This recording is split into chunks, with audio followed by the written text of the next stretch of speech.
안녕하세요. 오늘은 많은 분들이 궁금해하시는 출퇴근 시간이 너무 오래 걸려서 퇴사하는 경우 실업급여를 받을 수 있는지에 대해 상세히 설명드리겠습니다.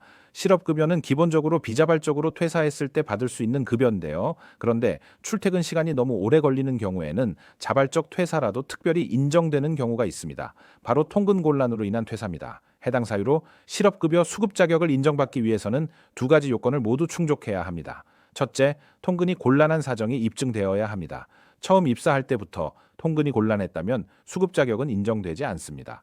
하지만 회사가 사업장을 이전해서 통근이 어려워졌다면 통근이 곤란한 사정이 입증된 것입니다. 통근 곤란이 입증되었다면 다음으로 파악할 부분이 통근 시간입니다. 통근 시간은 출퇴근 시간이 3시간 이상 소요되는 경우를 의미합니다. 자, 그럼 이해를 쉽게 하기 위해 어떤 조건에서 실업급여를 받을 수 있는지 실제 사례와 함께 구체적으로 살펴보겠습니다.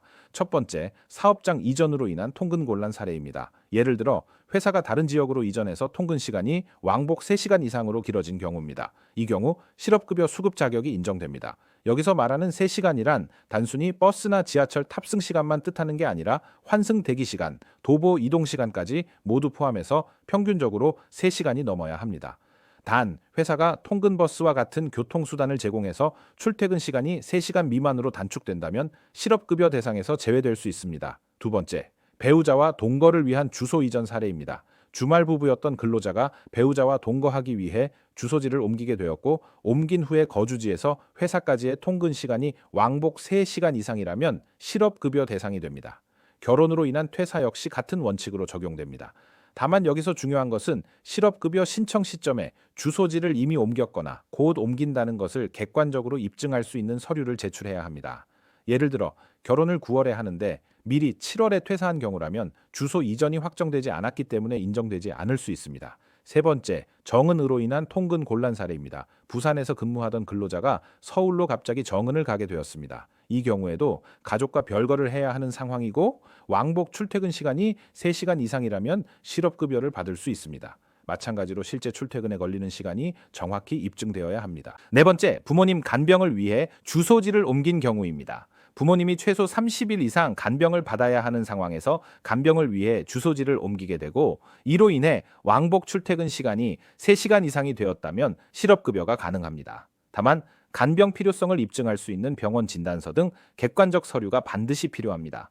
다섯 번째, 실제로 출퇴근 시간 3시간 이상임을 어떻게 증명해야 하는지 설명드리겠습니다. 실제 사례에서 수급자 A씨는 회사 이전 후 출퇴근에 걸리는 시간이 왕복 3시간 이상이라고 주장했지만 고용센터에서는 네이버 길 찾기를 근거로 2시간 40분밖에 걸리지 않는다며 실업급여를 거부했습니다. 그러나 이 사건은 재심사에서 번복됐습니다. 왜냐하면 A씨는 실제 교통카드 사용 내역과 혼잡도 정보 그리고 다른 지도 앱의 자료를 제출하여 실제 왕복 출퇴근 시간이 3시간 이상임을 입증했기 때문입니다.